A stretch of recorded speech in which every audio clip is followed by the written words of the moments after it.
तरीका काश्त में मैं कंपैरिजन करता हूँ छठ का और ड्रिल का। जो रिसर्च मैंने की है या जहाँ से मैंने इन्फॉर्मेशन ली है उसमें जो मैंने पढ़ा है, एक तो ये मसला है कि हमारे यहाँ जो पाकिस्तान के जो काश्तकार हैं, अक्सरियत का तरीका काश्त छठे का है। उसमें वो ये कहते हैं जी ज़्यादा कामयाब है। साइंटिस्ट या रिसर्चर ये कहते हैं कि ड्रिल और छठ में पैदावार का फ़र्क है। अब ये होता कि अगर पैदावार में जो जिसने ड्रिल की है उसकी आती 60 मन और जिसने छठा किया उसकी आती 40 मन, 8 पॉइंट्स में से सिर्फ ये वाला एलिमेंट इतना एक अफेक्ट कर जाता तो मुझे यकीन है कि इस वक्त हमारे पूरे पाकिस्तान में तरीका काश्त ड्रिल होता। लेकिन इसका फ़र्क थोड़ा सा है, लेकिन ये फ़र्क पैदावार में है। उसके अलावा ये वाली जो तरीका काश्त है, मिसाल के तौर पर एक काश्तकार ने छठे को अपनाया, एक काश्तकार ने ड्रिल को अपनाया। अब काश्त के हवाले से पैदावार का फ़र्क तो पड़ता है, लेकिन बाकी अखराजात, बाकी फसल के हवाले से बहुत से जो एलिमेंट्स हैं वो सारा इन पे ले जाता है। छठे में क्या होता है कि जी फार्मर कहता है कि जी ड्रिल भी इतनी महंगी नहीं है कि इसको अडाप्ट करना मुश्किल हो। फार्मर ये कहता है, उसका जो छठे को अडाप्ट करने का बुनियादी मसला क्या होता है कि जी उसके पास रूटरवेट नहीं लगा, ज़मीन अच्छी तैयारी नहीं हुई। ये हर फार्मर के पास मौजूद है, रूटरवेट करना कोई मसला नहीं है, लेकिन अप्रोच का फ़र्क होता है, सोच का फ़र्क होता है कि जी हमने सिर्फ छठा करना है। उसमें क्या करता है कि जी जिसकी ज़मीन रूटरवेट से उसने बहुत ज़्यादा आइडियल तैयार की है, वो रूटरवेट करने के बाद ड्रिल करेगा।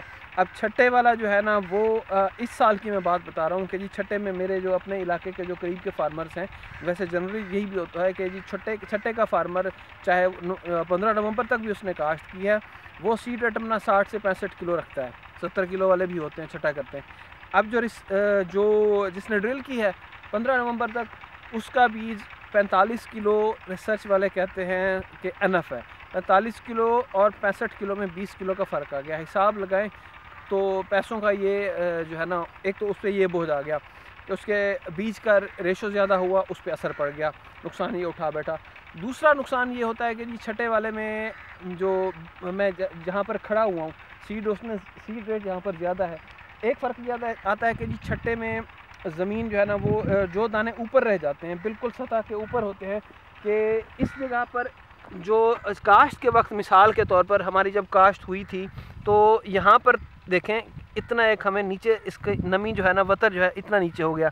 अब ये आपके सामने मिसाल सामने है, ये देखें, ये दाना बेचारा कहीं कमज़ोर जो नमी थी ना, एक तो दाना भी कमज़ोर है, ऊपर से इसको नमी मुनासिब मुयस्सर नहीं हुई। जबकि दूसरे देखें तो ये 4 पत्तों पे फसल आ गई है, ये वाला ये कहाँ पहुंच गया और इसका क्या हशर हुआ पड़ा है। ये है तरीका काश्त का फ़र्क। जो इस 1 इंच के अंदर जो दाना आ जाता है उसको उस वक्त मुनासिब नमी होती है, लेकिन उसकी रूट्स निकलती हैं। थोड़ी सी निकलने के बाद फिर वतर जो है ना, ये देखें, ये मिसाल हमारे सामने है, ये दाना रह गया, इसको नमी नहीं मिली। यहाँ पर अगर उसने रूट्स निकाले, एक और दाना मिल गया हमें, इनको जो है ना वो यहाँ पर नमी नहीं मिली। वतर तेज़ी से नीचे की तरफ निकल जाता है। वतर निकालने में मुख्तलिफ एलिमेंट्स होते हैं। वतर कम होने में क्या वजह होती है, ये ढीला है, ये देखें, ये यहाँ पर हमारे पास ये दाना, ये भी यही सूरत हाल है। ये ढीला जल्दी वतर निकाल लेता है, यहाँ से हवा निकल जाती है, वतर हमारा बहुत जल्द नीचे हो जाता है। 1 इंच के अंदर जो दाने पड़े हैं वो बेचारे सारे रह जाते हैं। वो जर्मिनेट होके उसकी रूट्स बनती हैं, लेकिन फिर वो वतर तेज़ी से कम हो जाता है, या वो सूख जाते हैं, या वो फिर बमुश्किल पैदा होके ये वाली सूरत हाल हो जाती है, वो रुक जाते हैं। वतर का मसला आ गया। अगला मरहला क्या होता है कि जो होते हैं छठ वाले, ये ज़मीन को मेरे हिसाब से कम अज़ कम ना हम देखें तो 1 फुट तक ज़मीन को, यहाँ तक ये इसकी तह है, ये देखें, इतनी तक इसने तैयार किया है फार्मर ने। लेकिन अगर कहीं अच्छी ज़मीन तैयार हुई, मेरे ख्याल में ये 6 इंच है, तो 6 से 9 इंच तक जो ज़मीन तैयार होती है, तो इसके अंदर जब बीज डाला जाता है तो वो इस सारे एरिया के अंदर बीज सर्कुलेट हो जाता है। अब ऊपर वाले भी हमने देख लिए, नीचे वाले भी पड़े होंगे, बहुत से दाने बहुत नीचे होंगे जो नीचे से उभर रहे होंगे। तो उसमें ये होता है कि जो साइंटिस्ट कहते हैं कि जो दाना ये हमारा ऊपर पड़ा हुआ था, यहाँ से जर्मिनेट हो रहा है, अब जो दाना, वो कहते हैं कि मसला यहाँ पर ये होता है कि जो बहुत नीचे से आता है, एक तो वो देर से उगाव करता है। मेजर इशू छठ में ये है कि जी ऊपर वाले बहुत करीब में पड़े होते हैं, वो जल्दी जर्मिनेट कर जाते हैं, वो टिलरिंग भी जल्दी कर जाते हैं, वो सेहतमंद पौधे होते हैं। अब उसके मुकाबले में जो नीचे से आता है वो बहुत नीचे से निकलते हुए टाइम लगाता है, उसकी जर्मिनेशन लेट होती है, उगाव लेट होता है और वो टिलर बहुत कम बनाता है बनिस्बत इसके कि जो ऊपर पड़े हुए हैं। जो बिल्कुल ऊपर है वो टिलर ज़्यादा बनाता है, वो फैलाव ज़्यादा करता है और नीचे वाला टिलर कम बनता है। ये कंट्रास्ट आ गया, ये एक दूसरे के रिवर्स आ गए।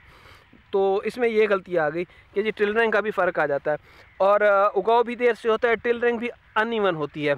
दूसरी बात ये है कि ऊपर वाले जो दाने पड़े हुए हैं यहाँ पर, ये सतह ज़मीन पर ये लाज जल्दी करते हैं, इनका रूट जोन यहाँ नीचे बना हुआ है और इनको लाजिंग का ज़्यादा ख़तरा होता है। इसीलिए छठ में एक खदशा हमारा पहला पॉइंट हमने गिना सीड ज़्यादा इस्तेमाल करना, पहला पॉइंट ये आ गया। दूसरा पॉइंट ये आ गया कि जी इसमें अपना बीज का नुकसान हो गया, वतर जल्दी लूज़ हो जाता है। यहाँ पर जो हम बैठे हुए हैं आपको नज़र आ रहा होगा कि ये एक पूरा पैच है जहाँ वतर पहले थोड़ा सा कम भी था लेकिन लूज़ हो गया। यहाँ पर गंदम का उगाव बराबर नहीं हुआ। इस टुकड़े में आपको नज़र आ रहा होगा कि छठ में अमूमी तौर पर यह मसला होता है कि जी वतर जल्दी निकल गया कहीं ना कहीं।